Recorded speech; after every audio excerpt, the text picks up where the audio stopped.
Әрине қазір сахнамыздың төріне мен микрофонды кішкене ғана тамадыға берейін деп тұрым. Осы әулеті Сұңғаттың інісі Атыраудан келіп тұрған. Мана маған микрофонны домбыра ұстады, қасымда тұрды. Осы жігіттің қазір өнерін тамашалаймыз. Көріп жүргендер болса қол соғады, көрмей жүргендер болса өнерін тамашалаймыз. Ал баста! Жасаған болашаққа кемел бағдар, қазағым әлмей сақтан келең заңғар. Армысың құлсарлық ағайындар, бір басында бірнеше көп арман бар. Жыбырлап 20 сағат жұмыс жасап, төсекті 4 сағат демалғандар. Батыс жақтан бандерас кеделді деп, көпіртіп несиені көп алғандар. Несиесін жабу үшін несие алып, үйде жатып банкке тоналғандар. 50 мыңдық жұмысқа кіріп алып, пәтерге 90 мыңын бер алғандар. Үй соғуға шамасы келмесе де, тойға келіп қол соғуға келген жандар. Ассалаумағалейкум.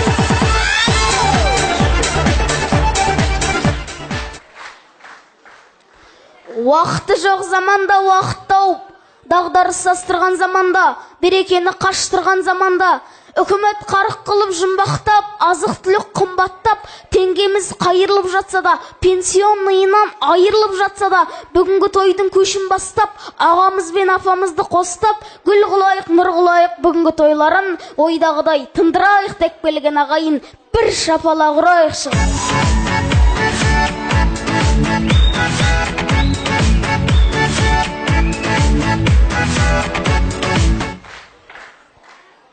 Ағайын, қазақтың салт дәстүрі жақсы ғой.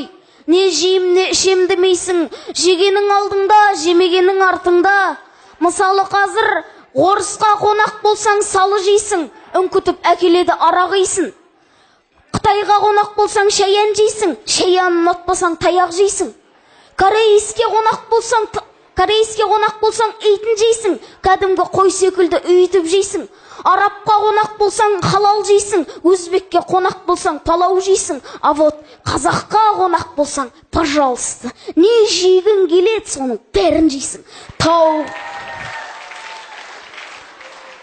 Тауық жейсің, балық жейсің, аяқ қолын шауып жейсің, қойдың сүйегін қағып жейсің.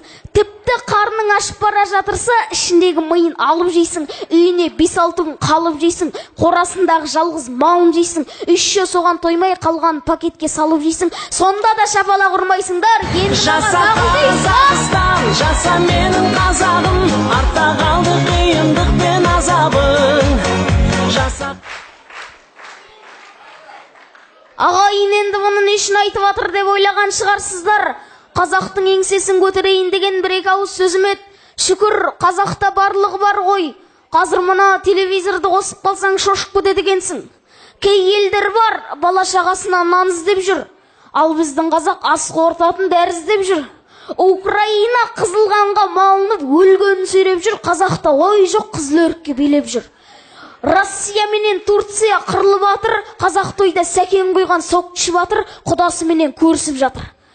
Қытайда бір баладан артық тапсаң штраф төлетеді, ал біздің жеңгелер босанса роддомнан лимузинмен әкетеді. Баяғыда пойызда пастель таба алмай жүрген қазақ қазір Дубайға барып отель алатын жағдайға жеттік. Сондықтан осы күнге шүкір деп бір шапалақ ұрайық шыған екен.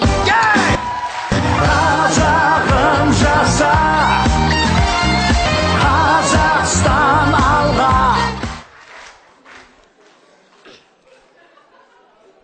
Тереңінен той жайында толғаса, біреу үшін мансап емес қолдаса. Қай ауылда болар еді қасиет, қазыналы қариясы болмаса. Ялағайын ынтымақтан бөлінбе, той болған соң бір жаттанып күлімде. Нартылғалы аталар бар ортада, ел ағасы атанып жүр бүгінде. Ендеше сол кісілер аман болсын, қазағым жақсы кісіге орын берсін деп, осы әулетіміздің үлкендеріне де бір шапалақ ұрсақ артық етпейді ағайын.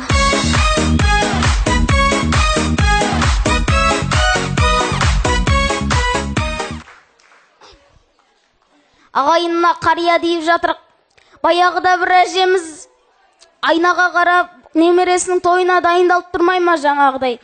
Сол кезде қасына немересі келіп, апа не істеп жатсыз деген ғой.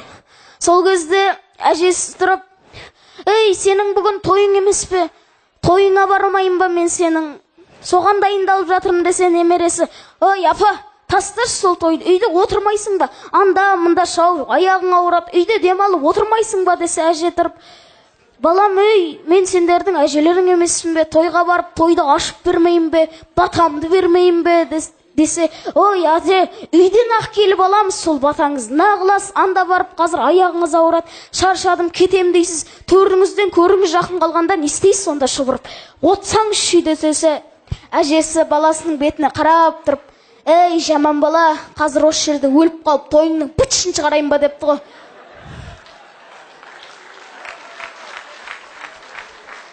Мына қазір тойдың жақсы өтіп атқаны сіздердің арқаларыңыз. Егер біз тойдан тойға жетсін десеңіздер, сіздер аман болыңыздар. Рахмет.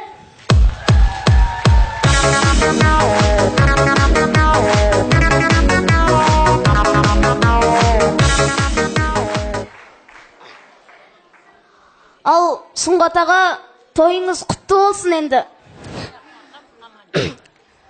Тойыңыз құтты болсын. Тауып ап, микрорайонның Нұршатайын, сен бүгін бір тұтқынға тұтыласың. Бұдан кейін левый-правый движение жоқ, тек роддомға кеткенде құтырасың. Басқа кездің бәрінде қасында боласың. Қадыр Мырзали атамыз айтқандай: үйленсең де өкінесің, үйленбесең де өкінесің. Өкінішің құтты болсын Сұңғат аға, бақытты болыңыздар.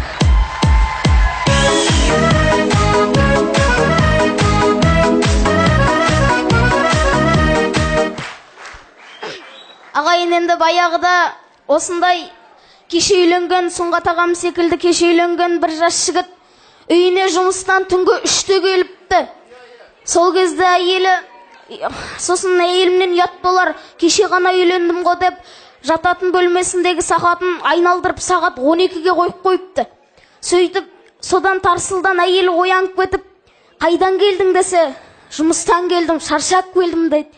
Сөйтсе әйелі: сағат неше болды дейді. 12 дейді. Қараса шынымен 12 дейді да, анау соған мәз болып: жұрттың күйеулері сағат түнгі 3-те 4-те келеді, менің күйеуім 12-де келеді деп мәз болып отырады. Тамақ ішесің ба, тамақ жылтып жіберейін ба десе, жоқ, жата бер дейді да. Шай ішесің ба, жоқ, жата бер дейді. Енді анау қоймаған ғой, не істейін деген ғой. Сол кезде кухнядан барып бір стакан су алып беш деген ғой. Сосын ана жеңешеміз кухняға барып, кухняның светін жағып қалса, кухняның сағаты түнгі 3 дейді. Оңбаған деп бөлмесіне кіріп қалса, ағамыз: не болды, бір стакан суды 3 сағат әп келдің ғой деп айтады екен дейді.